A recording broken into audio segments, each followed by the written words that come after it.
Would you take your seats, please, so that we can start the afternoon session?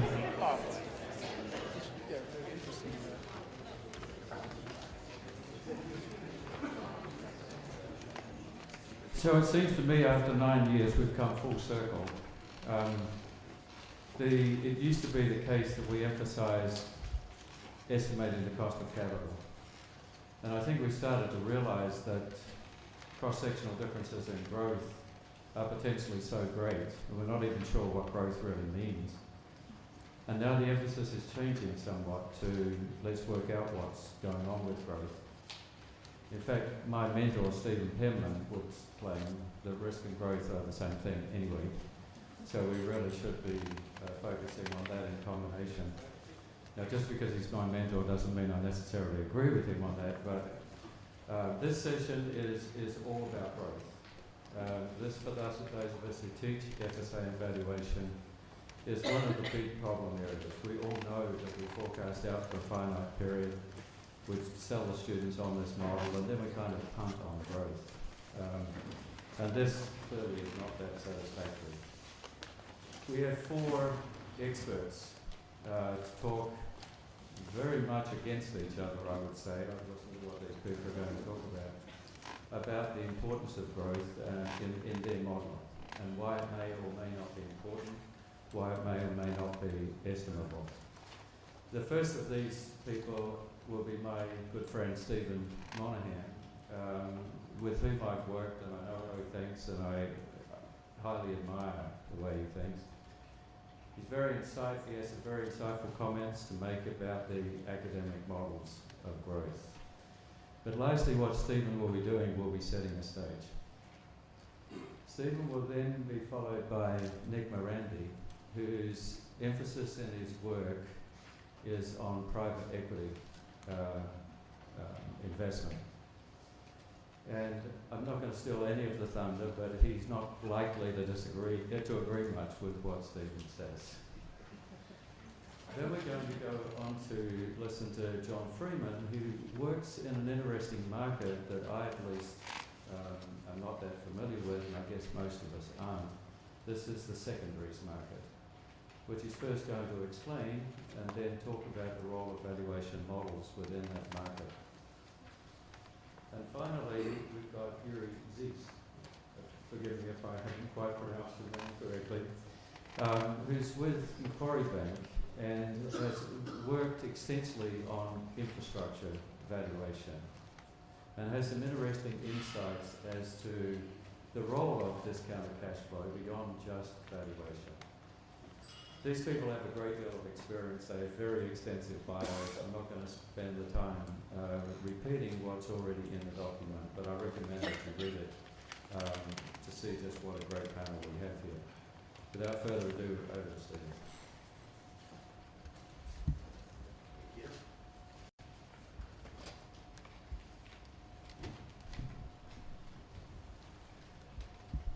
Thank you.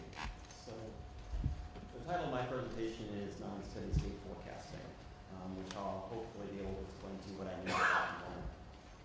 Can you hear me okay? Good. Okay. So, actually before I get into this a little bit, so compared to this morning, I'm going to focus more on sort of just company-specific valuation. A lot of the contexts that I deal with, I teach people that go to McKinsey, BCG, this is the common places I go to. And I sometimes work with them after they leave NCI. What they're oftentimes interested in doing is valuing the company or a segment of the company. And it's not because they want to take some sort of strategy in terms of buy and hold, where they're going to sell the security in a short period of time. Rather, they're going to basically buy the company, run it, with the idea of potentially exiting 4, 5, 6 years down the road.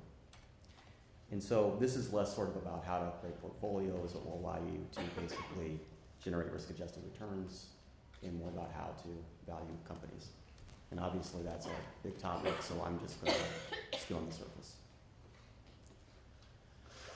If I'm going to talk about non-steady state forecasting, it makes sense to sort of just lay out very basic terms. What is a steady state? I think most of us know this, but I just want to be clear what I mean by a steady state in these ways. So the first of all is just the basic idea that the income statement, the margins as a ratio of sales are constant. and the amount of sales you can generate from your assets are constant. And so what you're getting are returns on invested capital that are constant. Now, you're not saying this is happening now, you're saying there's a point in time when you expect that this will happen. So your return on invested capital will stabilize and will remain constant thereafter. The second thing is that, and this is the thing I think that is the most difficult thing to deal with, is that the growth in that invested capital, if you want to think of invested capital as net operating assets or the operating side of the business, if that makes it easier to think about, that's fine because they're the same thing. This will stabilize and will remain constant thereafter. It'll be less than the opportunity cost of capital, just the discount rate, and it'll also be less than the long run economy-wide growth rate. So, this is something that, I've taught FSA a fairly long time. I think there's people in the room that teach the course also. This is something that's been bread and butter in a lot of lectures, right? As you talk to people about forecasting out to a steady state, and then you have this terminal value correction that's a function of terminal cash flow or the terminal payoff. This might be residual income or abnormal earnings growth. And then you're converting that into some sort of constant growth perpetuity, and then you're discounting that back to the present. Just a simple experiment. And this is, compared to some of the things I saw this morning, this is very simple, but I think it does get to the point. So I just went out and grabbed some data. And I'm just going to ignore companies where in the current year or in the next 3 years, they have either negative or missing return on invested capital or 1 plus the growth rate. So they can actually have a negative growth rate, but it just can't be negative 100%. They can't be going away. So again, very simply, I picked those on, and basically I'm picking firms that might be at a steady state, because typically we think that in a steady state they're going to have return on invested capital that's positive. I don't think that's too surprising. And at least 1 plus the growth rate has to be positive. The growth rate itself can actually be negative. Now I'm just doing something very, very simple. I'm just calculating 2 variables. The first one is I just take the range, and so maximum minus minimum of the next 3 years return on invested capital or 1 plus the growth rate. The reason why I do this is that I get back to this notion on the previous slide. Stability is a big thing in a steady state. You're basically saying this is the point where the cash flows will grow at a stable rate forever, and also the return on invested capital will be stable. Now there's some other conditions I could think to identify, but frankly, and I think this is a big issue with growth forecasting, is I don't know what the long run economy-wide growth rate looks like.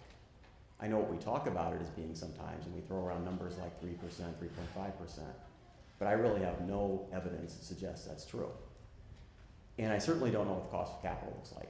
I had ballpark figures for where it should be, but to lay it down with precision is tough.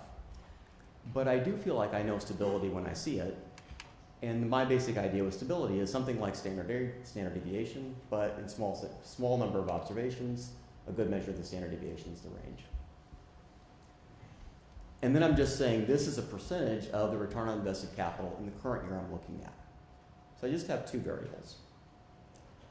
All I'm going to do then is sort, and so now I've got a bunch of data. Actually, my data starts in 1978 and goes all the way through 2008. I just took a 30-year slice.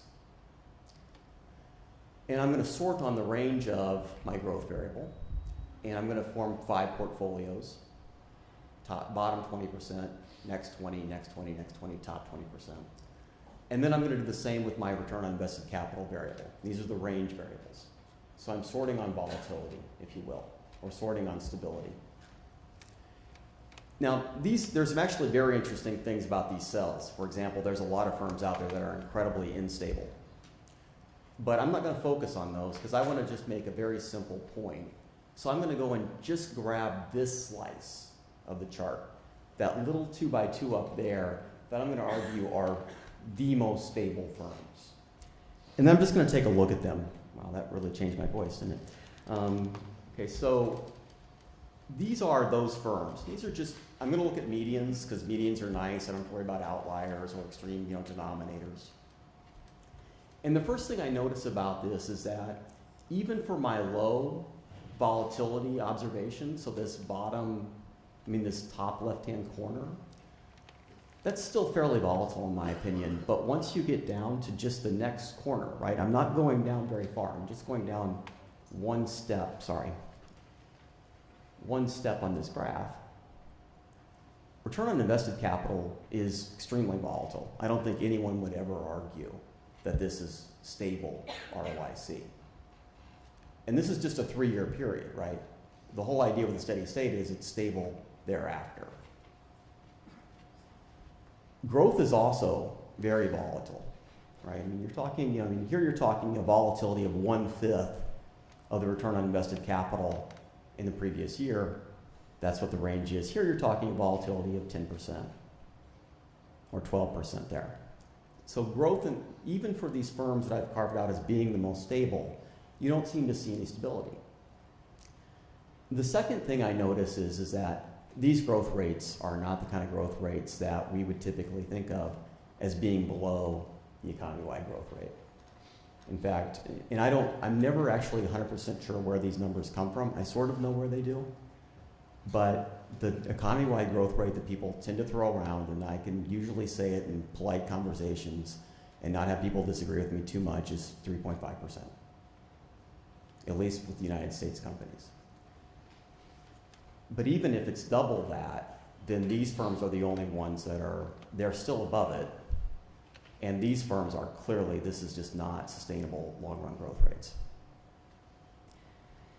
And the final point to sort of, if you will, hammer this home is that there's an what we would be saying about is we're trying to find firms that are at that point in time where we can do a terminal value calculation. Well, what these numbers say is that there's a lot of value remaining in that terminal value because these PEs, price to book, and by the way, these are unlevered numbers. So this is market value of the firm or an estimate of it, and this is book is my invested capital. And these earnings here are actually, you can think of it as NOPAT if you like that number, or operating earnings minus the operating portion of the taxes. And so these are unlevered multiples, which are going to be less than levered multiples, obviously, because they're not levered. And there's still an awful lot of value remaining in the terminal value calculation. So I guess the first point I want to make is that I don't think that steady state is something we know anything about in a meaningful sense because we've never seen it. And if you've never seen something, it's very difficult to empirically analyze it. The second point I would make is that because of that, I don't think anybody actually forecasts out to a steady state. I think it's very rare, and I think it's my expectation there'll be people on the panel today that are going to agree with that. So I think it's very common is to truncate the forecast horizon. The second thing that happens, and this is done in ways that are sometimes a little bit subtle, but it is, I think, what's really going on, is people as a default begin to use accounting-based valuation models, at least for the terminal value calculation. And I think intuitively why they do this is that basically if you think about what accounting does in a very simple situation is, what's the big difference between accounting and cash flows? First of all, you're allowed to actually capitalize expenditures, which means you can recognize a set of assets immediately as generating probable future economic benefits. We don't, and like Baruch pointed out this morning, we don't do that perfectly. There's a lot of stuff that gets left on the cutting room floor that we could argue generates value that doesn't make it on the balance sheet. But we still do it better than what cash basis accounting does. And the second thing that's key with what accounting does is that it takes an attempt to take those capitalized costs and match them with the benefits. Like, it's all very basic, right? Like basically we're just saying we're going to try and allocate those costs over time in a way that temporally matches them to when the benefits occur. If you think about what we're then doing is we're trying to get a number that better represents the net benefit. Now, anybody that knows about accounting knows we don't do that very well. We don't do it perfectly, but we do it better than the cash flow. And in fact, if we could actually measure the net benefit perfectly, again, I'm not saying we can, but hypothetically, then we would expect that in the long run, the marginal net benefit might converge to something like the opportunity cost of capital. This is a standard assumption. You go back to sort of Schumpeterian economics, and the idea is that over the long run, there's diminishing marginal returns, and so what happens is that the rate of return becomes equal to the cost of capital. And so I think this is kind of the thinking that actually goes into what is a very, very common terminal value correction. You know, I mean, there's a lot of people in practice that use this or something like it. And it's basically this McKinsey formula. This is just net operating profit less adjusted taxes. Just think about it as the income that a company would earn if it was an all-equity company. It's the easiest way to think about it. And these RONICs are really what they are, is returns on new investments, new invested capital. They're basically the idea is that this is what we expect projects that they will enter into at the terminal date will generate in terms of earnings growth. Because that's what the numerator of this actually is. And so I think what people are trying to do is they're trying to create valuations that allow them to focus on the NPV.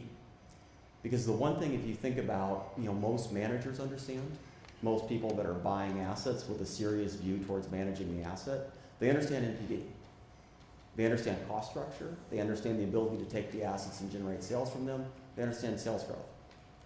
And what a DCF's making them do is focus on payout, but what these approaches allow them to do is focus more just on the NPV and don't worry about when it actually gets paid out, which is what the DCF is sort of forcing you to do.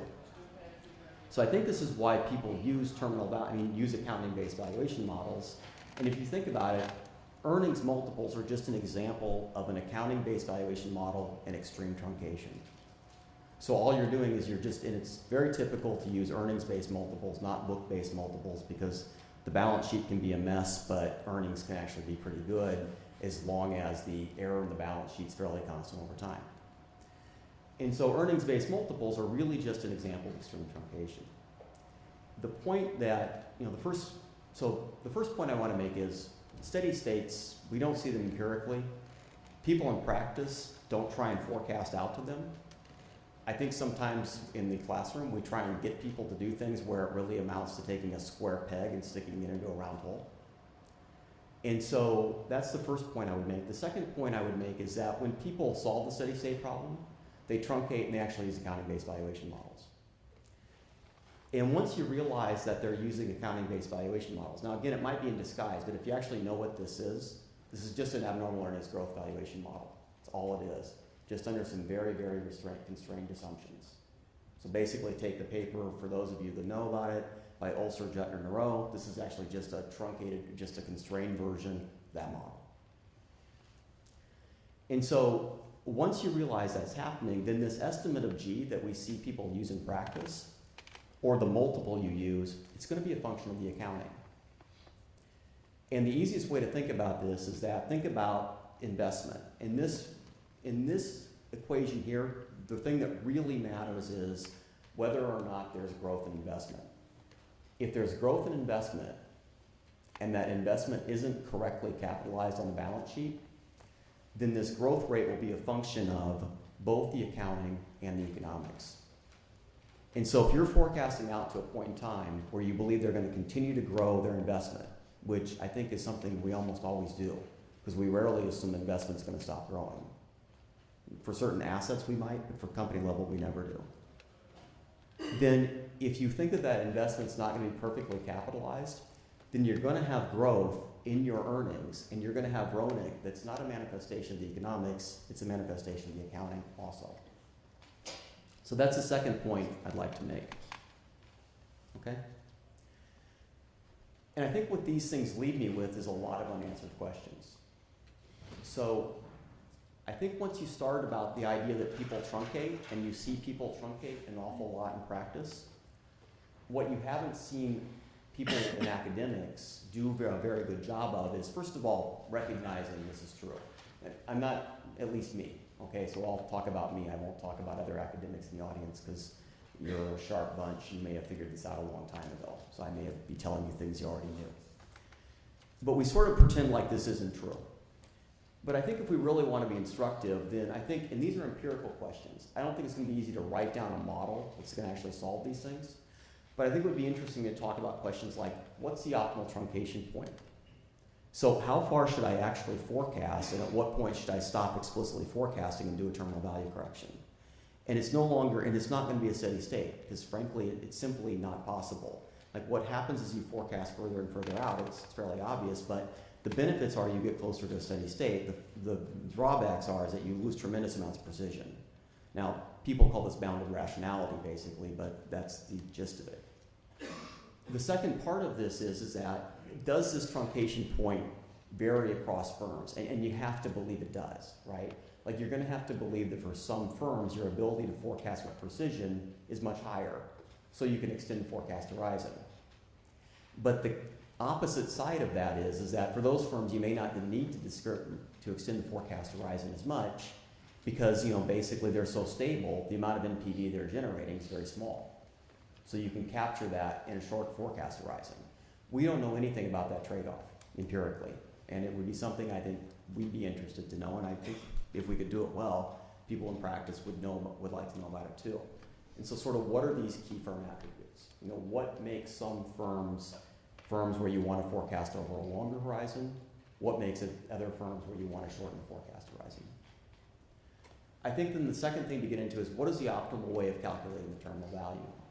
And again, this is going to vary across firms, right? I mean, I actually think that in many situations, the notion of using a terminal multiple is a really good idea. Because if you actually think that, basically there's going to be a fairly significant slowdown in investment within the forecast horizon, then your forecasted earnings should normalize. They should become close to, you can think about it as economic earnings, if you will. And then, you can put sort of a normal multiple on those earnings, and that's your terminal value correction. So I think terminal multiples can be really nice. And then you get back to this question, so what's the terminal date? An immediate multiple? I'm skeptical for a lot of entities that are being purchased, especially in private equity transactions, that current earnings are normal earnings, or sort of economic earnings. And so other things to think about is what's the ultimate, should we think about maybe fading ROICs or RONICs? Like a bread and butter thing we talk about a lot is the fact that ROE or ROIC mean reverts very quickly. And so does that assumption work well for, whole bunches of firms? Which firms does that assumption work better for than others? Again, these are things we really don't know about. And then also, me saying that I sort of know in my mind that growth is a function of both the economics and the accounting, I don't have any really good understanding of how to blend those two things together. And so, first of all, I don't really know what long-term growth rates should look like from an economic perspective. I have some ideas, right? Like I can go and read some literature in economics and I can get an understanding about ways to think about that. But once I also have to blend into that growth rate needs to reflect the forecasted accounting and whether that accounting is conservative so that I can get my right terminal value correction, I don't understand very well how to integrate those two things. And again, I think these are empirical questions. I don't think these are things that it's going to be easy to write down models to determine. And so these are the sorts of things that at least I find interesting to think about, and I think if we did think about them well in a very clear manner, I think we could help people in practice and probably make ourselves more relevant. And if we make ourselves more relevant, we'll have more students and more money, and that's how we create value. So that's what I wanted to say. I'll turn it over to Nick.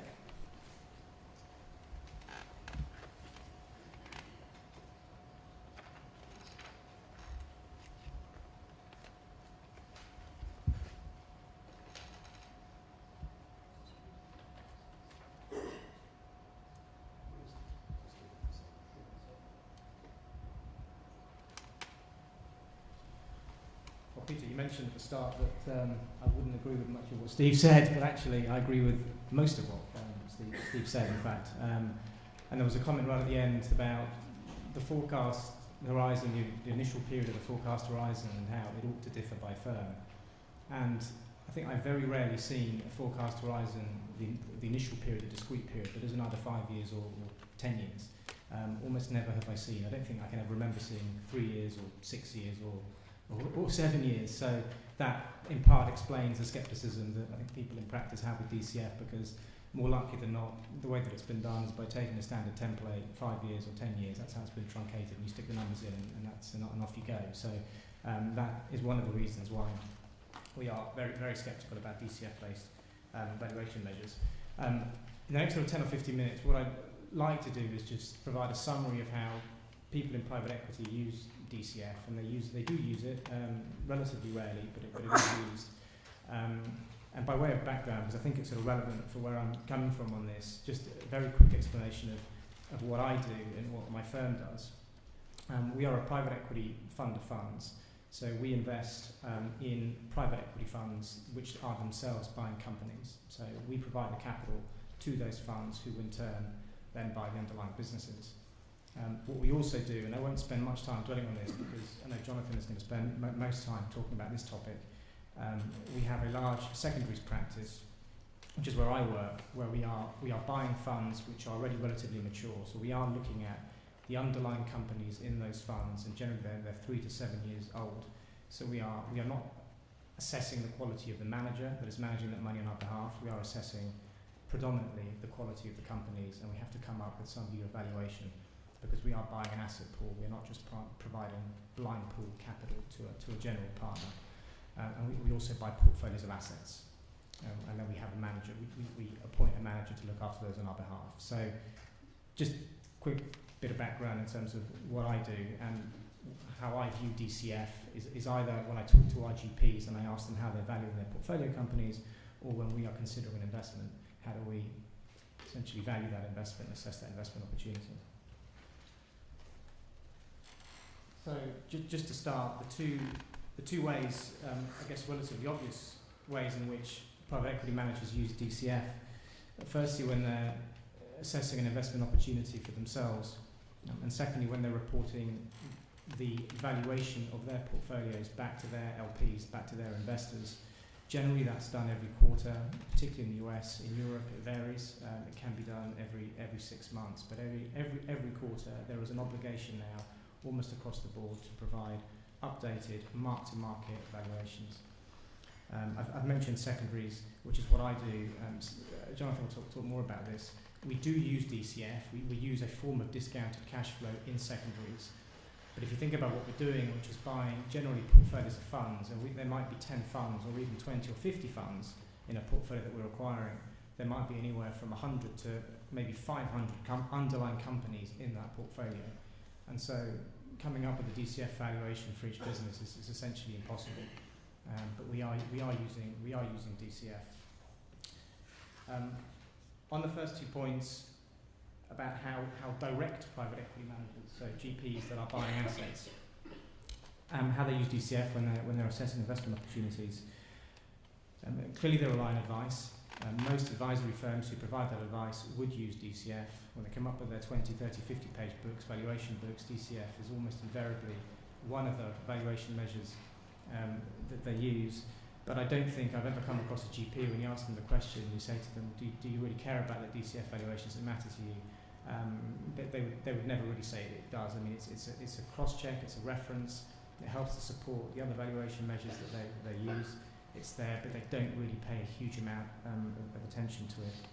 And they spend much more time, again for obvious reasons, looking at LBOs, where you're superimposing the capital structure they want to apply to that business on a 3 to 5 year investment horizon, and therefore 3 to 5 year cash flow forecast horizon. So LBOs are much more commonly used, in part because what a GP, what a private equity manager really cares about is the ability of that business to support the leverage that's being applied to that company.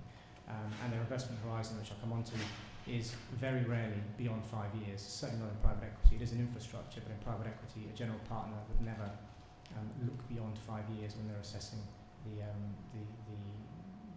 opportunity.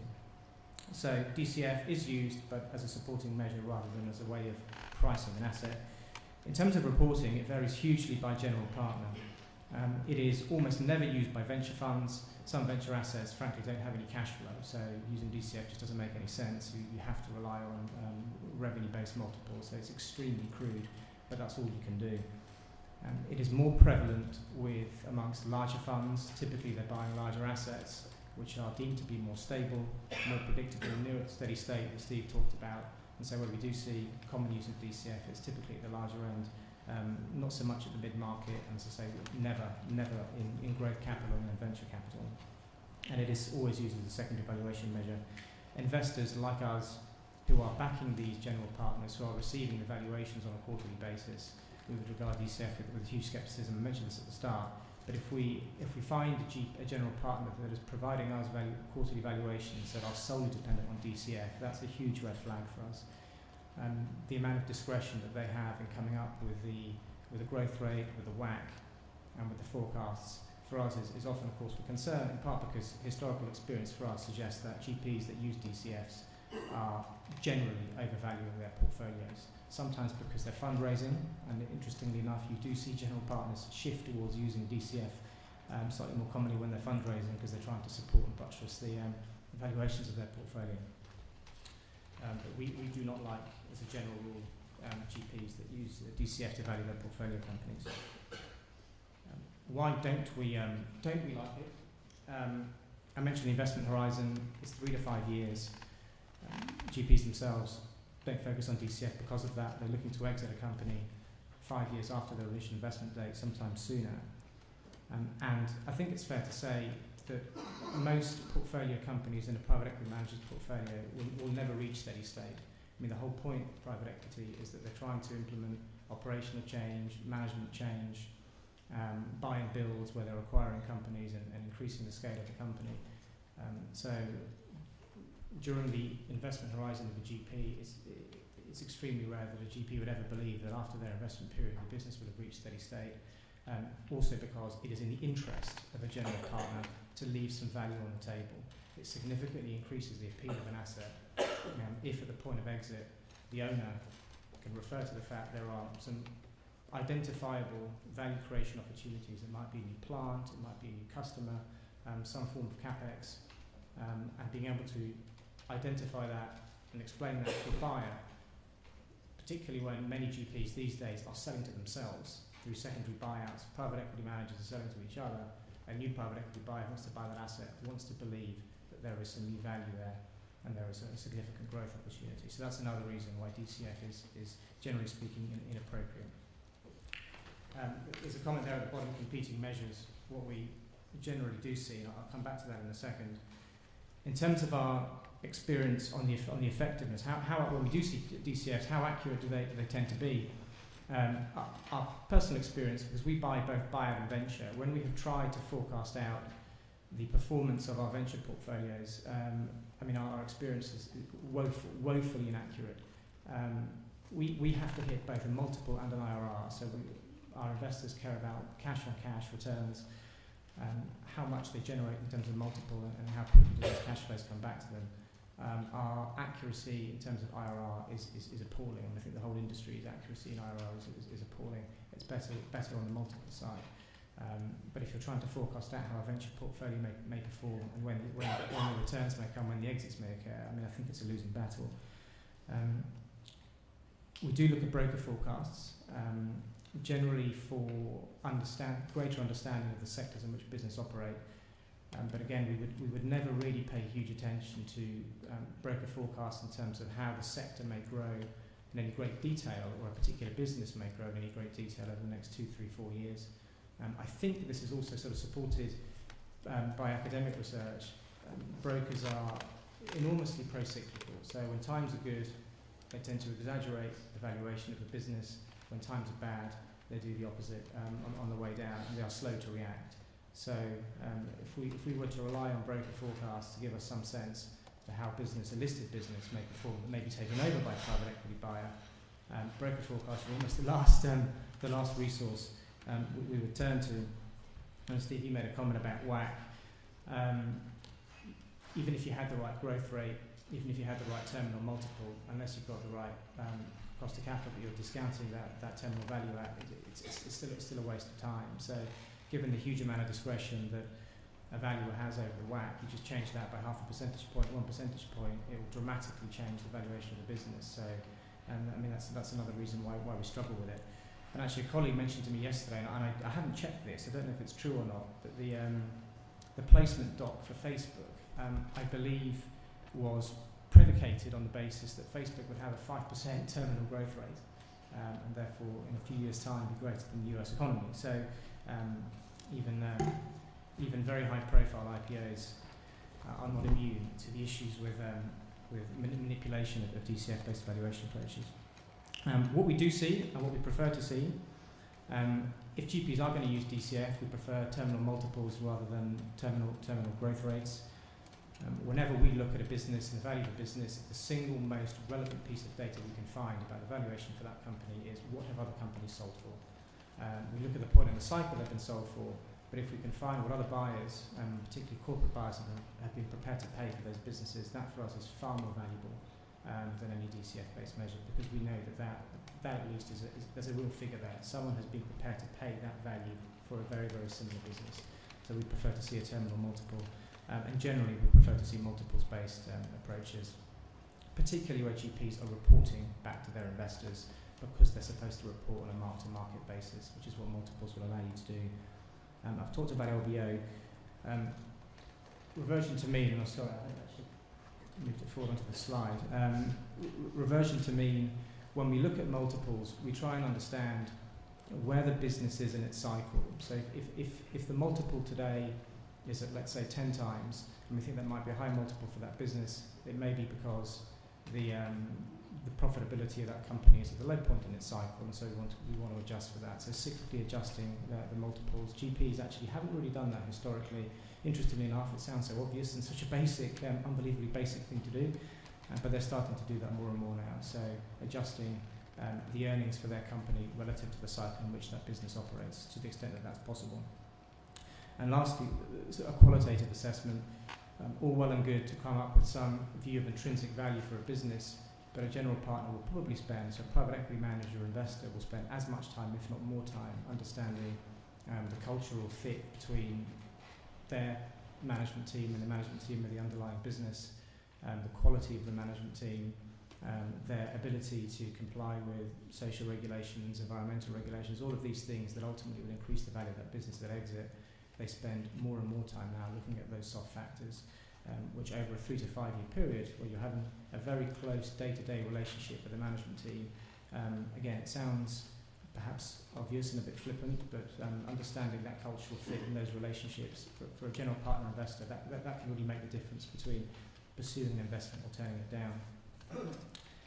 So that's all really I wanted to say. It's, we do see DCF, but we are generally very, very sceptical about its application and the usefulness of it, particularly when it comes to assessing investment opportunities. We're a bit more sanguine about it when it comes to reporting, because we know that GPs use it, but in terms of investment, it's not something that we would generally like to see. Over to you, Jonathan. Of course. Thank you to Nick and Steve for doing all the spade work, stealing my thunder. I do think a lot of what I'm going to say hopefully keys into some of the issues that we've had there. I'm just waiting for my slides to come up. I thought I'd start off with just a quick explanation of what secondaries funds do, which I think was touched on. And then I'll go into how we look at valuing and pricing companies when we purchase them, where we depart from the fundamentals, and ultimately what that does for us in terms of returns. So thinking first about secondaries funds, we raise discrete pools of capital. We'll go out and we'll fundraise from the usual cast of characters. We're just actually in the final couple of weeks of fundraising a $5 billion fund. We have to then go out and spend that money. Where we spend that money is in the private equity market, and we're stepping into the shoes of the existing investor. So if you're an investor in PE, you're typically in a 10-year limited partnership. There's no mechanistic exit process for you. So if you want to get out, if you either want to switch to a different fund, or you want to get out of the sector entirely, it's very difficult.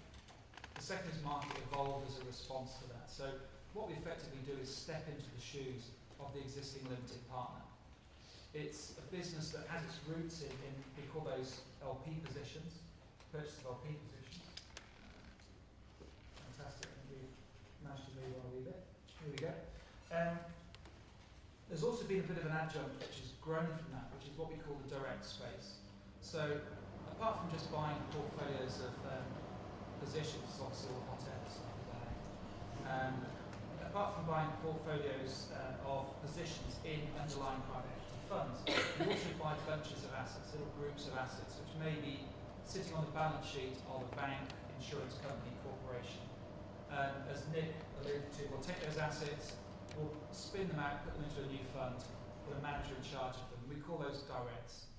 They tend to be more complex, more hairy, more difficult to do. So the secondary space ultimately exists to provide liquidity to the private equity market. One of the things that's interesting about secondaries houses, I think, and I probably would say this anyway, is that if you're a buyout house and you make a mistake, if in 2006 you've paid a 14 times multiple for a Japanese fertilizer company, you'll maybe stuck with it, but you also control your exit. And one of the things you'll see in a buyout house is that they will delay an exit. Where mistakes have been made, you can put more people on it. You can fill it with consultants. And I'm happy to name names in the break afterwards, but not from the podium. But actually you're in control of the timing. As a secondaries player, you're not. You're a passive investor. So if that company is sold out from the underlying portfolio at a multiple that gives us a 0.8, we're stuck. So the key thing in secondaries, and especially for a company that only does secondaries, is pricing correctly in the first place. We have to price these things up right in the first place, otherwise we're dead in the water. We don't provide a return for our investors. So just before I start to talk about how we look at underlying companies, first thing that came to mind was, should you actually bother looking at underlying companies? One of the things you'll find with a large portfolio, and there are some companies in the marketplace that actually don't look through to the companies beneath the general partner. If you're buying let's say $1 billion portfolio, which may consist of 145 funds, and God knows how many individual companies underneath that, rather than looking at and valuing each individual company, what you can do is compare that fund set to an existing data set that you've either got in your own proprietary database or in a database from somebody like Preqin who produce industry quartile data. You can decide where you think you are in the cycle and you can price off that. It's a methodology that's appealing if you have a lot of funds but not an awful lot of people, because obviously it's fairly intense but it doesn't require a lot of bodies.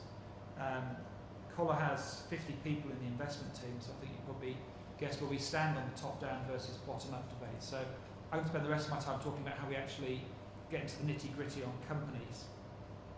So when we look at a portfolio,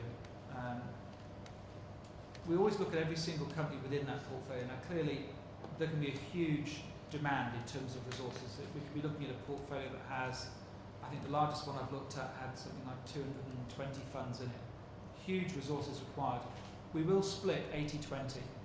So 80% of those companies will get a relatively elaborate, what we call a fiche, which is an A3 piece of paper with whatever data we can get on it. The remaining 20% gets a more attenuated version of that. It's not the 30 or 50 page book that Nick was talking about, primarily for the reason that we don't have that data. These guys, when they're looking at a single company, will bring in consultants, will spend a long time tracking that company. We're working with a very, very limited data set, but on the flip side, we are buying a portfolio rather than a single company, which obviously has benefits. In terms of the data that we actually get, it's fairly attenuated.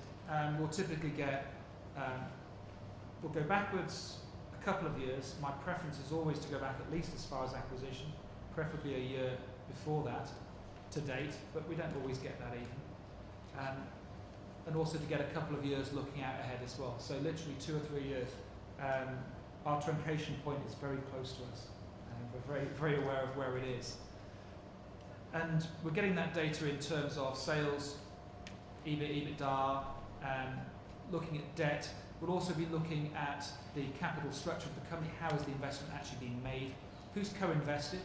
Because of course, if you're looking at somebody who is a minority investor in a company, they may well get dragged along by somebody alongside them who's big. And we also gain comfort, or the inverse of that, from the type of people who've come along on a deal. So we'll look at that. We'll try and get hold of, if we can, the original investment committee rationale for making that investment. But we'll certainly want to speak to the GP. What did you try and do in the first place? Has it worked? If not, how have you responded? And what do you think the prospects for this company are going forwards? So it's a very slim data pack. There's an awful lot of missing data. We have lost people in the past because they have come from an equities background with the ability to pick up a phone and always get any number they wanted, and haven't been comfortable with this very, very small data set. But once we have that data, we put together our first cut. And we generate 3 cases. We'll look at a company, we'll say, okay, we have a downside, an expected, and an upside case. None of this is rocket science. they're not related. You don't have an expected case and then just lock 20% off the bottom and add 20 for the high. Downside case in a buyout fund for a company that is over levered may well be zero, might be loss of the equity. So that in each individual case we will generate outlooks for earnings. We will generate outlooks for sales going forwards. We will try and model any acquisitions, bolt-ons, changes that are going to happen in that company, and we'll then come up with our terminal value in terms of multiple. And that multiple will derive looking mostly at transaction comps. We also believe the price that somebody's actually paid for something is probably the most relevant comp that we're going to find, but we also of course look to market comps, to quoted comps, so we can't get transaction data. So for each one of these cases we'll generate an eventual outcome and also a timing on that outcome, and we'll then percentage weight them. So on our woefully over-levered buyout company that's likely to curl up in the next 6 months, you could have a downside of 70-80% likelihood. And it's different in each individual company. That means that a portfolio has a shape. If I'm modelling a MES fund, MES should, unless they've done it really wrong, be fairly predictable. So you'd expect to have 85-90% of your probability sitting there in your expected case with tiny tails. Venture, of course, is the opposite. You can have very fat tails in venture, and what the expected case is probably the one that's never ever going to happen. So we end up with a portfolio of companies, each with different weightings, that we can then drag together. So we stack each one of those company outcomes. We come up with a weighted timing and amount. Those get stacked, and we are then able to adjust for the carry and the fees that the manager's going to charge. And that gives us a net cash flow to us at various points in the future. If we're merging funds, if we've got more than one fund in the portfolio, we'll just continue that aggregation process all of the way through. One of the questions about DCF, why don't PE and secondaries houses use DCF more? There's a very simple answer in secondaries. We don't have the data. We don't have enough to be able to generate the numbers we'd need to properly do a DCF. But what's really important for us is judging the volatility and the risk that we see as inherent in each one of these companies, the volatility and risk profiles of the funds those companies sit in, and then ultimately the volatility of the returns within a portfolio. And it's from that we sort of have a backhanded stab at DCF, because we have to imply a return that's going to satisfy our investors. So far so familiar, I guess. I mean, there's nothing about secondaries that is rocket science. A lot of it is very basic and very simple. I was very pleased to see Baruch Lev's discussion this morning of organisational capital, because it means I now have a swanky way of describing some of the upsides in what we do. Why don't secondaries houses all come up with the same numbers for every portfolio they look at? Well, what I was going to talk about on this slide is departures from the theoretical. Some of the things that actually we maybe do slightly differently from the way you might expect. The first one I wanted to touch on really was valuation, and it's a very, very thorny topic. When I first started doing this job, valuation was very simple. Pretty much everything was held at cost for the life of the investment. In some ways it was incredibly frustrating, but you knew at least that valuation on the page wasn't the real valuation. There's been a push for more frequent and more transparent valuation, which means that I now see manager reports that give you the comp set they've used, allow you to try and look through and disentangle how they've got to their numbers. I think it's a very useful thing to have that transparency, but I think the problem is it's not treated with the caution it perhaps deserves.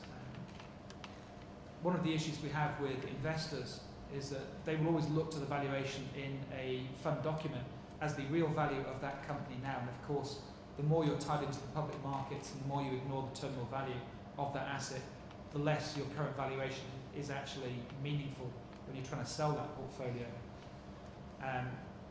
It's primarily useful for us in actually trying to work out seller psychology and how we pitch it, how we show them why what we're paying is different from what they're being shown on the sheet at at a particular moment in time.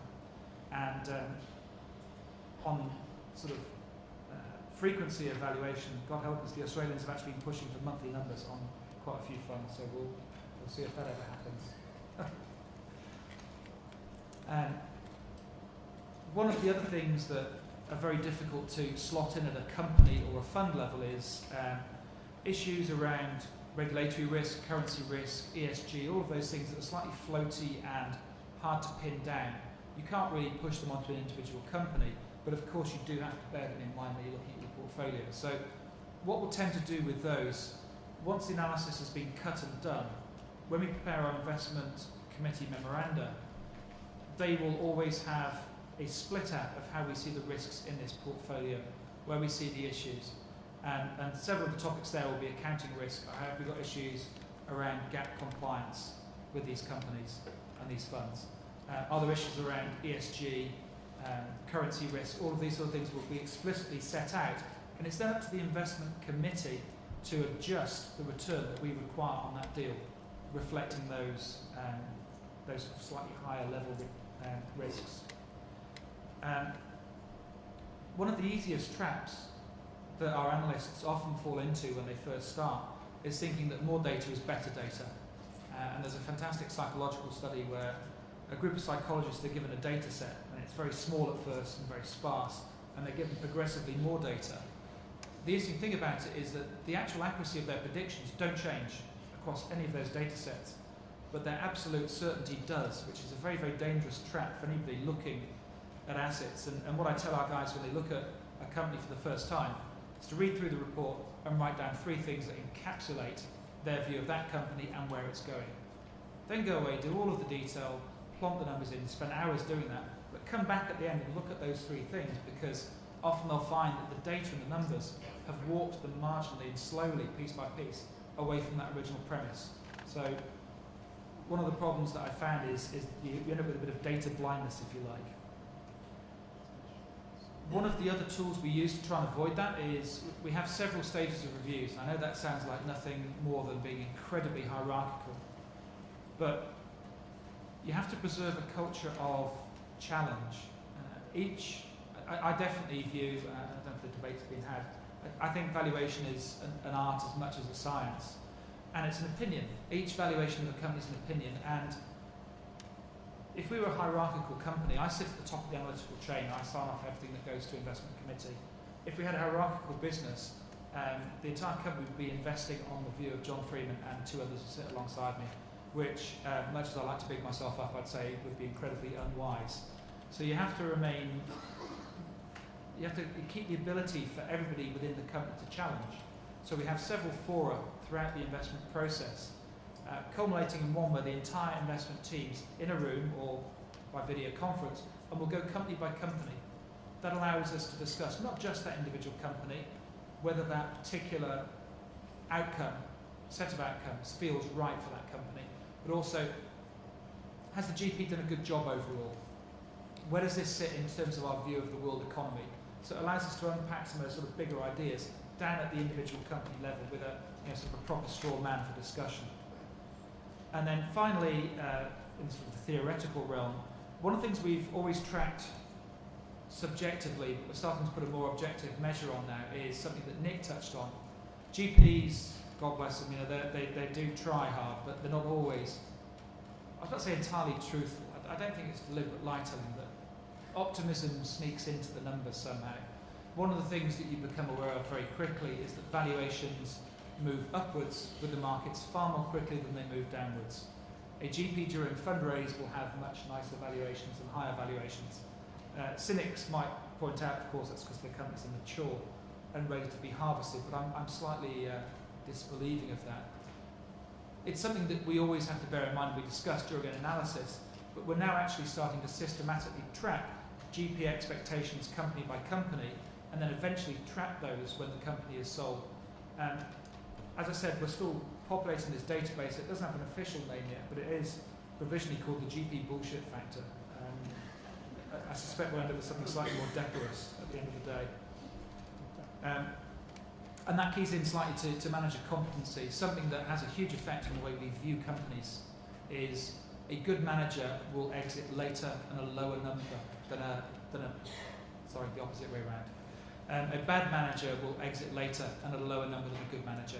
This is particularly true in venture, and it's why you see any study in the venture space will tell you that don't bother with anything outside of the top decile. When we're looking at a portfolio, we will aggregate the returns and we'll say, does this feel right for a manager in this quartile of this type? When you look at a portfolio of companies, there's a slightly intangible feeling of, have they done a good job? Have they gone out and actually been able to deliver on the vision that they sold their investors? They went out and fundraised on a premise. Has that worked?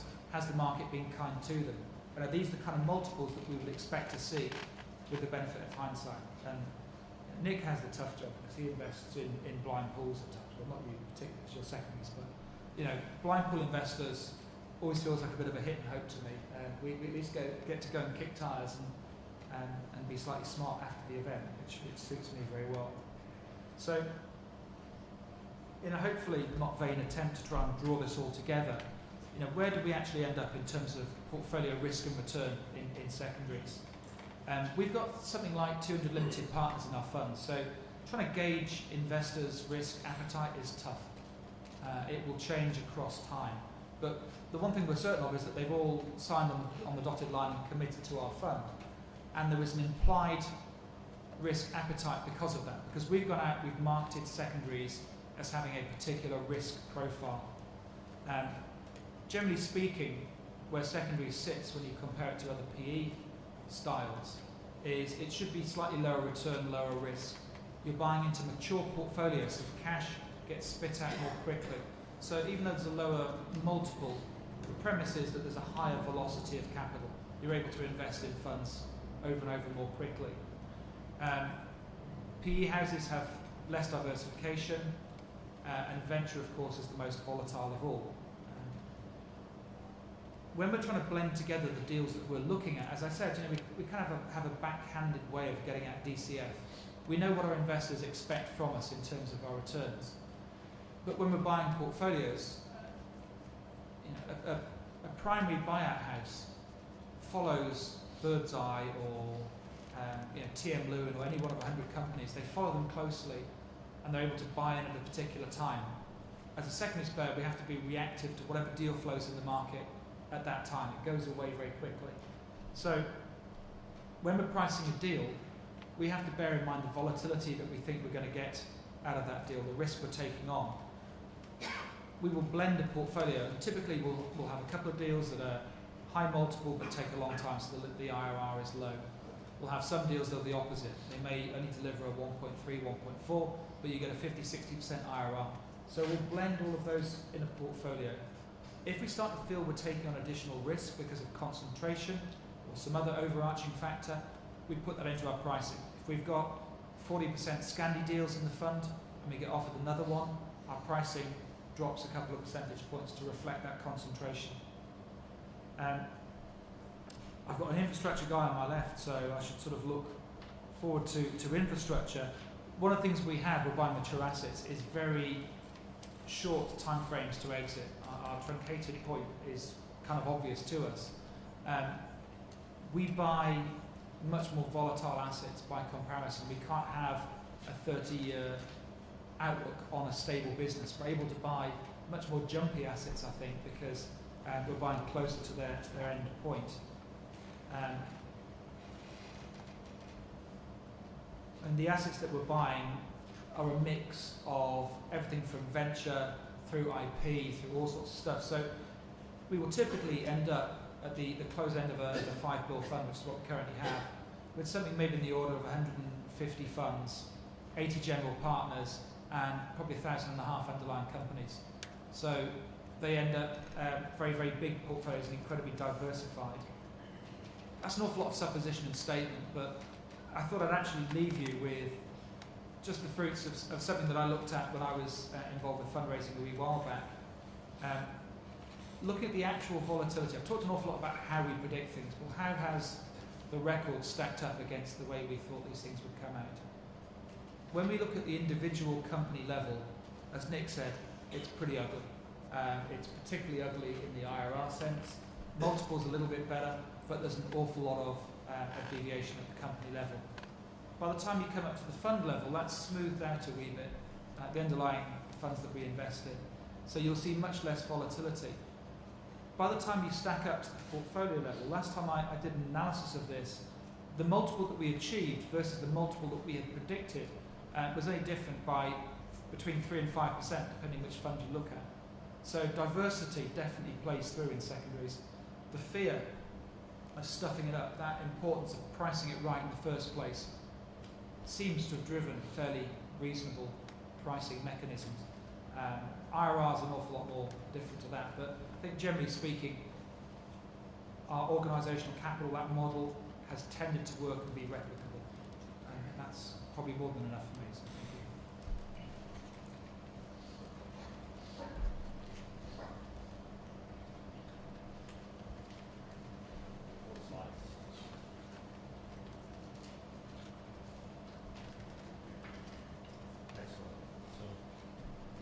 Good afternoon. My name is Iris Roest. I'm from Macquarie Infrastructure and Real Assets, and I'll try to make a bit of defensive position defending DCF a little bit. I'll take two views. One is, whilst I am now in funds management, all my professional life I've spent in business as a finance director, CFO, later as a CEO within the transport logistics industry. Both in businesses that had pure corporate listed behavior, being listed on various stock exchanges and being subject to market scrutiny, as well as under private equity ownership. And now, actually, I'm on the dark side. I'm an investment banker, and I like it.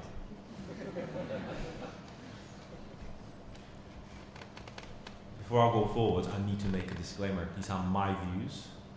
They do not represent the views of Macquarie, contrary to my colleague that you heard before. These are reflections, not products of the bank. But actually, what do we do? I always struggle and I always struggle at school actually, sitting through macroeconomics, it was killing me actually. I am a practical guy, I'm actually an engineer. Started car manufacturing, constructing engines, actually designing engines. And that's what I like, touch things, real things. Abstract things are things I really suffer with. But actually over time you learn that you have to work with those as well. Intangibles, that's a fantastic thing for a CFO to work with. Actually what the accounting environment created, I would like to thank whoever created EFRS. I think it's one of the most exciting things actually that you can ever have. Applying rules. You learn how the accounting firms actually sort of work, and the rules are there to be understood, sometimes obeyed. And clearly, you always look at a way how to twist them in a way that no one finds out, and it's actually perfectly within acceptable reason. And believe me, I had a lot of that, because one of the things I did for 2 years, I ran internal audit for TNT, and I was going around all the countries trying to understand and beat the crap out of managers around businesses, telling the truth about what their statements are really saying, and if the performance is reflected correctly. And that's what we do now as well. So this is the portfolio we manage. Ports, airports, utilities, boring stuff. We like boring stuff. We don't like intangible stuff.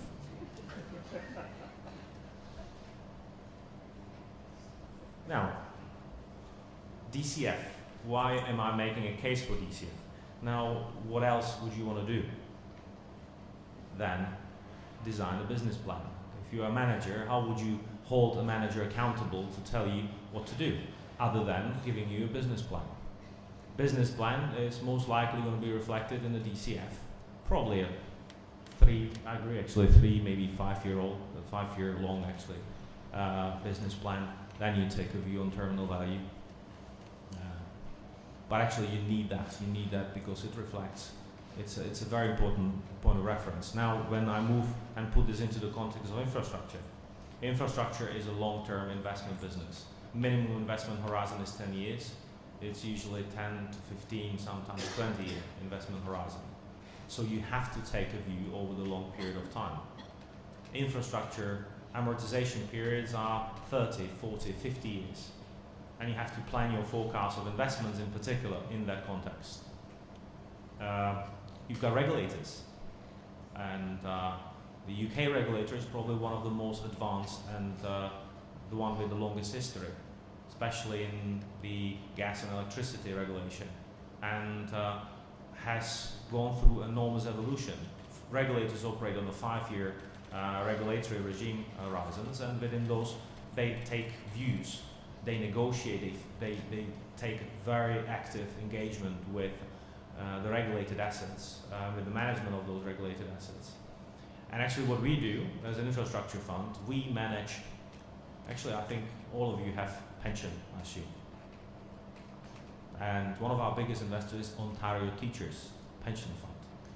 So what we do, we manage other people's money, usually pension money. Now what do you want to do? You want to have your pension when you retire.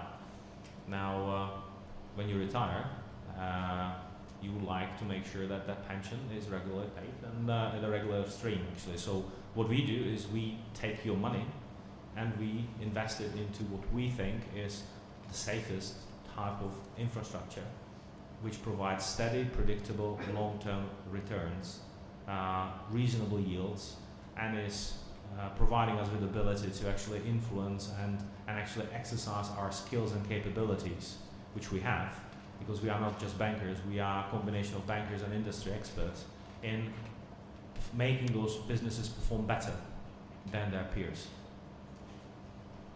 And to do that, we need to measure. And measure means understand what the financial statements are telling us. DCF is a key element. IRR and yield is a key driver of our decision-making process. However, absolutely agreed, it's not the only one. I have actually not seen yet, neither in my corporate life, neither in the funds management life, a situation where you would effectively value a company on DCF only.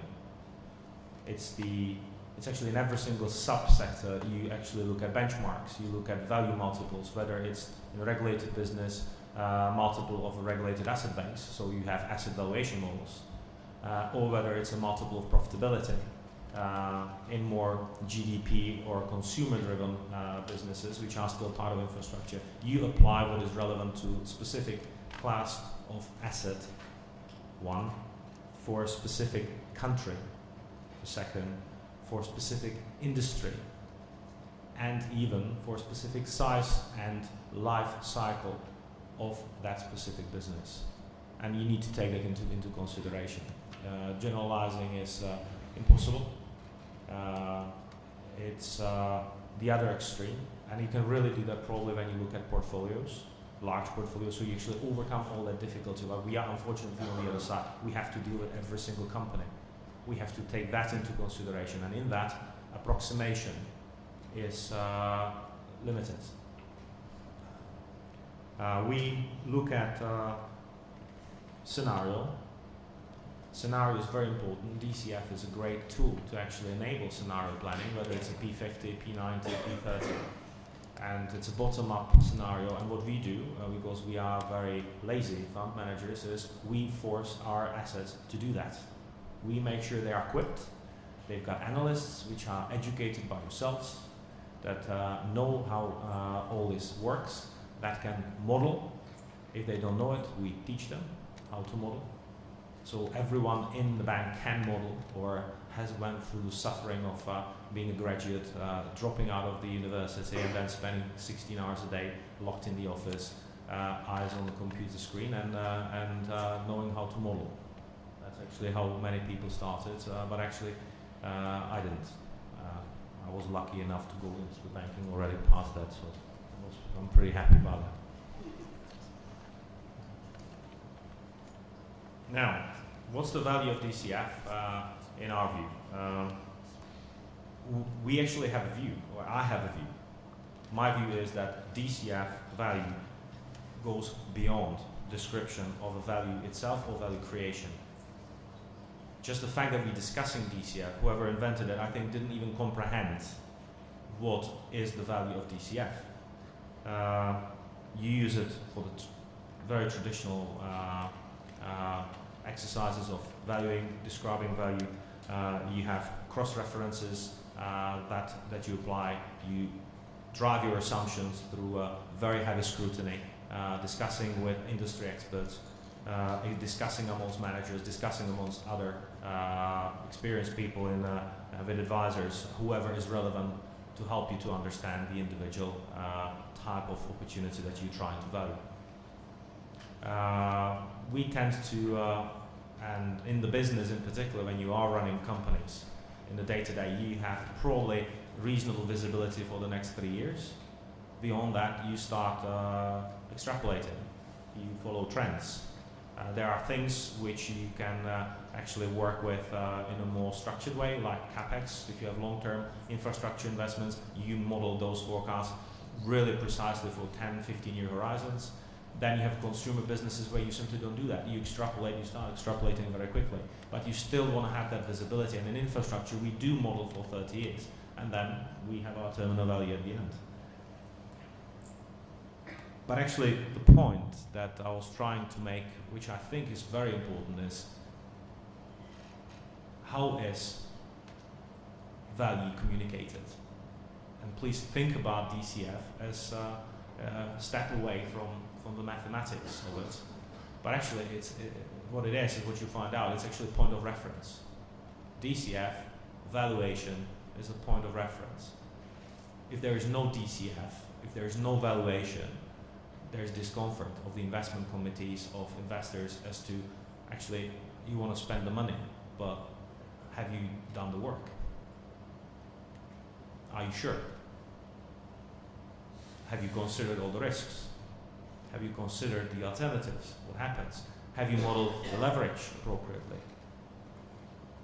What happens, if I give you one example, in gas distribution, which is fully regulated business with guaranteed returns and guaranteed cost inputs, actually you work on a 5-year horizon. What happens is that when weather changes and there is a very cold winter, the revenue you over-recover because you sell more gas, you distribute more gas, which means because you are charged on a unit basis, you over-recover. And what happens is that you give it back 2 years later. That's what happens because it's adjusted through a K factor. The regulator will take it away. So that is very important, but obviously it has a swing in time. So utility is one area. Roads are different. It's availability based, or it's a toll road. Each one is different. So you again need to think about it in a different way. What's the impact of communities changing their behavior and using public transport more? How do you factor that in? And we have our successes, we have our failures as well. There are investments which you can argue are not really infrastructure, and you treat them as infrastructure, so that could be dangerous as well. If you apply a certain logic of one industry to a niche or a specific part of industry where actually the risks are different. But actually, bottom line is, when you look at valuation, it gives you ability to benchmark. It gives you ability to communicate with your investment committee, because you have a set model, they know what to expect, you facilitate faster execution of your investment decision. I work with some of the most brilliant people I've ever seen, and it just blows my brain out actually how quickly they pick up on valuation. I always suffer actually in that, but then sort of when you talk about practical terms, actually obviously a practical implication, you get different kind of advantage if you come from the business. In some areas you can consider, as my fourth point, that it can become a sourcing tool of revenue. The valuation itself predicts certain return, and actually it can establish what is your revenue if you negotiate with the regulator over a certain period of time. An essential instrument of engagement with financial institutions. It's actually quite an important element of discussion as well.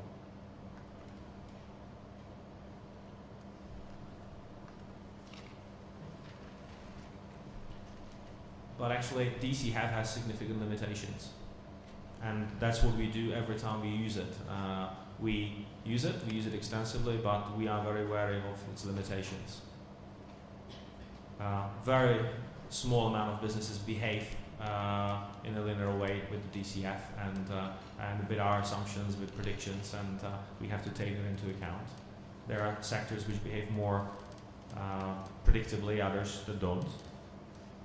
One thing that we keep in mind is that long-term forecasts, so if I specifically talk about 30-year forecasts, they're actually not really relevant for incentivization, because you want to have your 5 to 10 year business plans that you want to incentivize management on. You need to align the interest of managers. Managers have enormous potential to create value or destroy value in execution of the plans, and you want to incentivize them, you want to align their objectives, and you want to really make sure that you can do that in the best way possible. A long-term forecast can sometimes prove to be a difficult way of achieving that alignment. So in parallel you run management plans, business plans, which in many ways actually could be similar or even equal in some areas, but in others they could actually be more aggressive. You might want to incentivize different behavior of your managers to maybe take more risk or actually to take less risk. It depends. And it's a tool that you can review and you can work with on a regular basis. But again, it's a DCF that you work with. You will not incentivize managers on multiples. Very rarely. I've actually never seen it in my professional life, incentivizing anyone on a medium or long term on anything else but DCF or business case, which is based on cash flow and some assumptions around it. But actually what in many situations you do not capture in DCF is the other elements which it doesn't capture, and that is revenue, attrition rates, risks associated with that, renewal rates. What it doesn't cover at all is health and safety issues. It doesn't cover customer or employee satisfaction.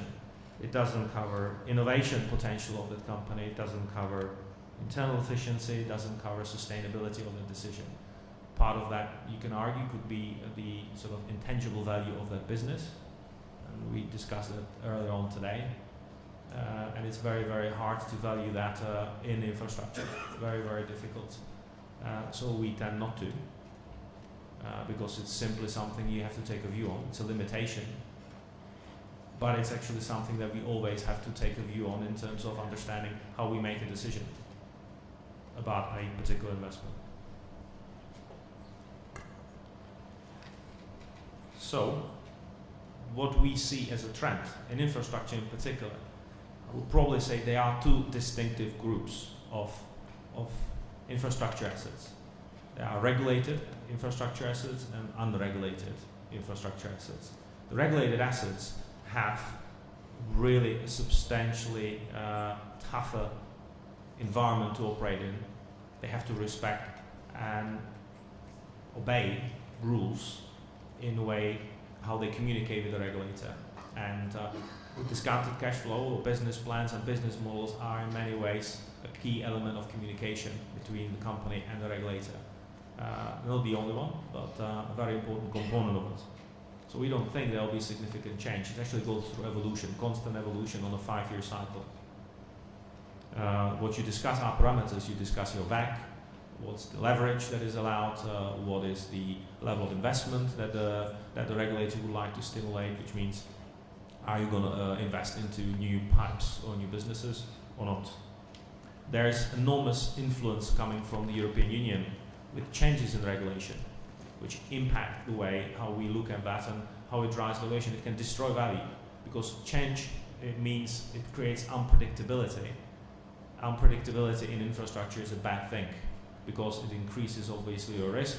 You need to ask for high returns. If you invested on low risk, low change, any swing obviously will destroy value. There's even an extreme of areas such as regulated renewable energy. It's a regulated business, but actually it can even become a commodity itself. The business plan, you are selling licenses to construction of wind parks. Those wind parks have not even been constructed, but it already is something that you can sell. It's a paper. you sell the license to construct wind park in 3 years from now, and it has value. And the value is in the DCF. It has value on how strong is the wind in that particular site, what technology you're using, how many days in the year you're going to do, and that's actually what is happening in the business. We are sort of a little cautious around those, but this is what many of the utilities are doing today. And it's actually an interesting implication.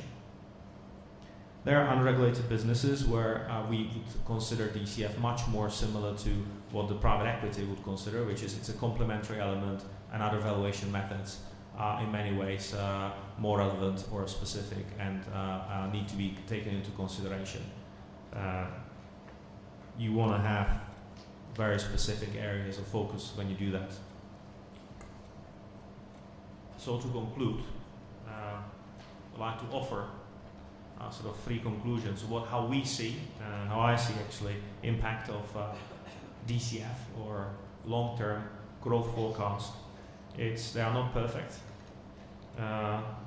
You can do as much or as little as you want with them, but they are definitely here to stay. There is no alternative. You have contribution, which they bring in probably 3 distinctive areas. One is it's a key valuation tool, which is obvious, even though it has different relevance in different industry. It could be even a commodity in certain areas, which means you need to be very, very careful about that. It's very much complemented by alternatives, never to be looked at in isolation. It is not fully comprehensive. But actually, most of all, it is a very important reference point. It's a key element of having a reference point. It is a management tool as well. That's the second message. A management tool because you drive behavior of managers with that. You are trying to achieve alignment of interest between management and shareholders or stakeholders in the process. And it is an integrated part of performance management. And last, it's a communication tool. You communicate something with it. You communicate how you risk averse. You communicate your scenarios, which means what you think will happen or not, and what is the impact of if things go one way or another. You communicate as well your in-depth knowledge of the industry. In many ways, actually, when we are presented an opportunity to invest into, and we look at the management DCF plans, it tells us a lot about their in-depth knowledge. We have seen many, we have seen different industries. It tells you about, communicates to you the depth of knowledge or the views that the management has about their business, or if they are overly optimistic about certain trends or not. Have they reflected all the elements that you want to see? So it communicates with you, it tells you a lot. And last but not least, it's a key element of putting specific value to scenarios. And this is essential when you're trying to assess risk. Thank you very much. I've not managed the time particularly well, but we do have some time for questions of anyone on the panel or all. So I guess I have a question for Stephen. I think you raised the issue of the choice of the forecast horizon. And I think Nick also said that in most cases it's something within 5 to 10 years. If most of the value happens, after the terminal forecast period, if it's been driven by the terminal value, does it really matter the choice of the forecast horizon? Does it really matter if it's 5, 6, or 7, 10 years? If most of the value happens from the terminal value component, the key driver is the long-term growth expectation. So, first thing I think I want to emphasize is what do you mean by most of the value happens? You mean that most of the cash flows happen, then if you use a DCF in a very traditional sense that we talk about it, then absolutely the growth rate you choose is going to have a huge effect on your valuation. But if you think about the value actually, the cash flows that you're putting into that terminal value really reflecting really just payout. And so the NPV actually happens early on in the forecast horizon. So if you think about what I think people are trying to capture with terminal value calculations, is actually a way to make the growth rate a moot issue. And here's what I mean by this. Think of the standard terminal value calculation that you see experience, is just the McKinsey formula I threw up there with Delnick, right? And I think the idea behind that is that we expect that in the medium to long run, RONICs normalize, returns on new invested capital. And this comes from just standard assumptions about diminishing marginal returns, as well as competition. So the idea is that when I'm forecasting, I develop a forecast horizon, and I have a view that there's a point in time when the firm is going to have reached a point where its marginal returns have diminished, and the competition has caused further erosion in those to where it's basically zero NPV. And you can find a lot of examples, and some of them are actually in the textbook, for example, of situations where that will happen, and the RONICs will have normalized, but the cash flows are still negative. And so if you do sort of a very basic, plain vanilla DCF in that situation, you'll have a huge terminal value in the cash flows that fall after that, but you'll actually have a very small terminal value using the McKinsey formula. And I think this gets back to what I think people are trying to do when they do valuation, and you can correct me if I'm wrong, but I think people understand NPV, or at least they think they do, right? So if I buy a business, I buy it because I believe that I can actually sell it for more than I paid for it. Cool. And the idea is that I understand things like cost structure, and I understand how well technology, right? How well can I take some assets and actually convert those into revenues? It's basically what turnovers are, right? And if you think what RONICs are really just ROICs at the project level. And so what I'm really saying is I think people sort of feel like they understand value creation. They understand cost structure and technology, which are really, as we talk about in the accounting parlance, margins and turnovers. And they have a feel for revenue growth. And so they have a belief, and I think, if you're buying an asset, I think people oftentimes, they really understand that they have a belief about the idea, and buy an asset when I declare a new company, because I think assets might be a little different in this dimension. They sort of have a notion of when will the NPV run out? Like when will be the point where this company won't really be able to do something in the marketplace that will allow it to charge a premium price for it? Either some sort of market friction will have gone away, or its ability to basically differentiate itself successfully from competitors. And at some level, if you don't have a reasonable understanding of when that point in time is, then I would argue you maybe are valuing something you don't understand well enough. And so I think that's what a lot of the terminal value calculations that people use in practice is actually an attempt to capture NPV. So if you think about DCF in a really strict way, then it's really telling you focus on payout.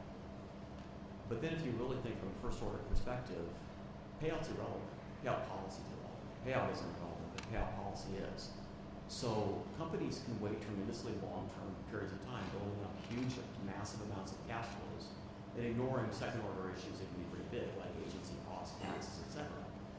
These things it's value irrelevant. They can pay that out a long time from now, or they can pay it out right now.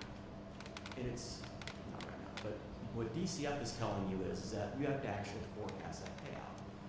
Well, we don't understand how to forecast things that are irrelevant, because irrelevant, the other side of it is it's arbitrary. And arbitrary things aren't forecastable, right? Like our understanding of the cost structure, the technology, growth rates, sort of all goes out the window. That's sort of a key point of it now. And so I actually think what people are, in some senses, there's one point I would make that I didn't make in that presentation, is I think the growth rate that we talk about in DCF is a red herring. I think what people are trying to do is do valuation in a way that allows them to capture the NPV, and then build a model that allows them to do that in such a way that the flows they're forecasting also captures the NPV, so that the terminal value correction becomes less of an issue. And that's my view, but I think that's what people are after. Try to squeeze in another question rather than ask the other panelists.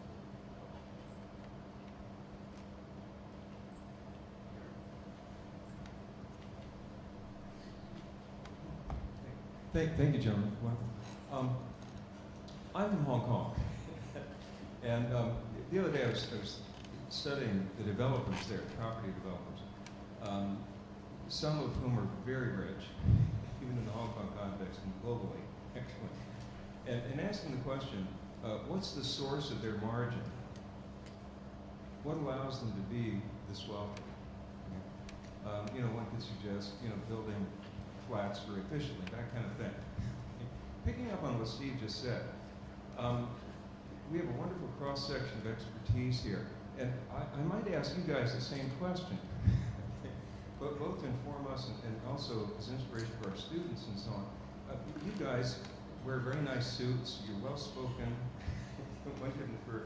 you make very good livings too, just like developers in Hong Kong. And my question then is what is the source of value that you create?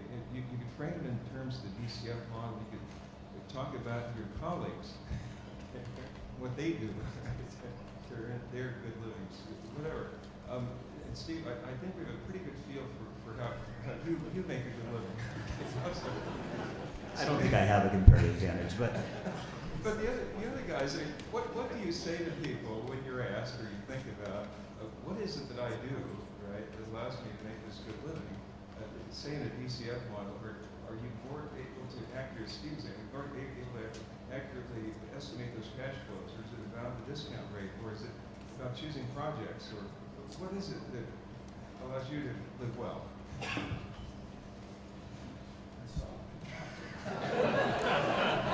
would prefer some more thinking time, actually. I've never been asked a question like that before. I don't know what Jonathan and Yuri own, but I guess general financial services is grossly overpaid for the overall contribution.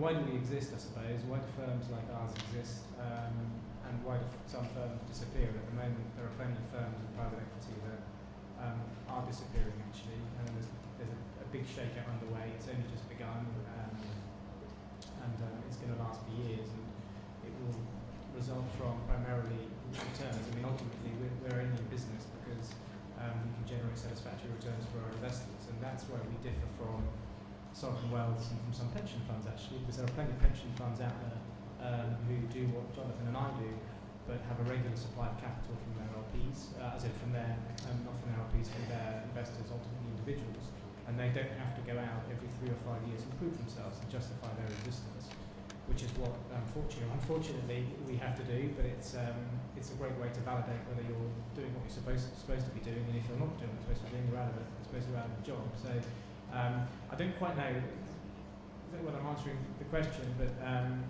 I would say what makes a good investor, maybe that's sort of the question as it applies to us, and therefore why are firms like us still around?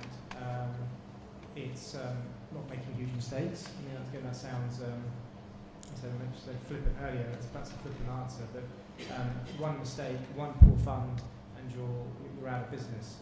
So being very careful, very deliberate about how you're investing, not being persuaded to invest always with sentiment and market sentiment. I think that's an incredibly dangerous thing to do. And we've certainly made mistakes along those lines where you believe there's so much noise constantly. We're surrounded by press, by brokers, by market experts who are sort of commenting, and McKinsey reports and BCG reports and all the rest of it, where you sort of think, oh, they ought to know what they're talking about.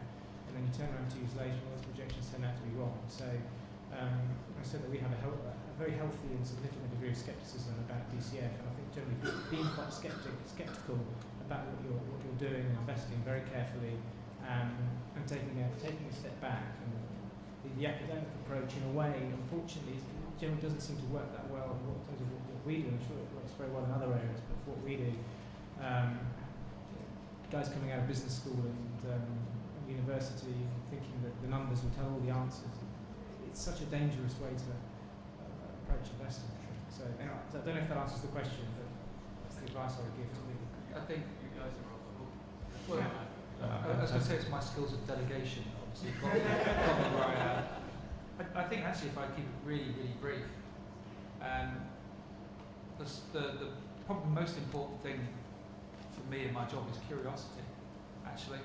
Just always been interested in whatever's going on, and it can be a very, very broad canon. The secondary is you see everything. So if it wasn't this, it would be probably pub quizzes that I'd be excelling in. I have a view which is maybe a bit controversial, but I think our role is essential in deploying capital. capital has changed its location in many ways. There's enormous aggregation of capital in private pension funds, in sovereign wealth funds, in insurance funds, and that aggregation of capital, that change of direction of capital, landing in those funds, created a vacuum of very important theory that you need to follow, and that is redeployment of capital. You need to deploy capital. You cannot just accumulate capital. You need to make it work. Our skill and our role comes in deploying this capital efficiently, each one in a different way. If I look at the infrastructure, what we do, we deploy capital to infrastructure projects in order to build, operate, and make infrastructure more efficient, which actually improves every day's operation. And we do that because for part of the infrastructure, this was always the role of governments. Governments have been deploying capital to infrastructure in the past. But today, if you look at the European Union plans of improving gas infrastructure or energy infrastructure as such, over the next 8 years, the infrastructure improvement plans require about €1 trillion of investment into infrastructure in energy. There's a significant deficit in public money to finance that infrastructure, substantial deficit. Now, where do you take the money from? You need the private money to deliver that funding gap. Now, we Europeans, so we have a lot of money, but actually, believe me, there is much more money elsewhere. And European infrastructure projects compete in global market for global capital.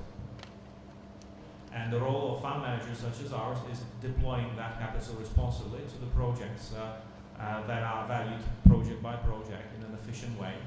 And you don't really care about policy or politics. What you care about is that project and what return is that project going to generate for your investors.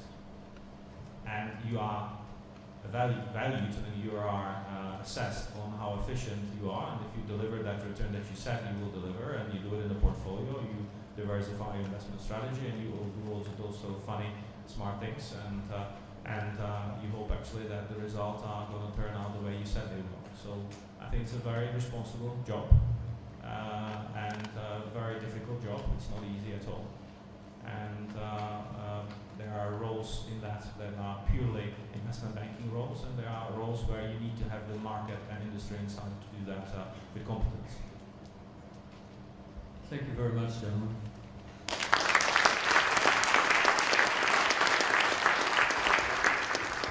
I suggest we try to be back at 3:30. The main point here is that I'd rather shorten your break than hold you for cocktails at 5 p.m.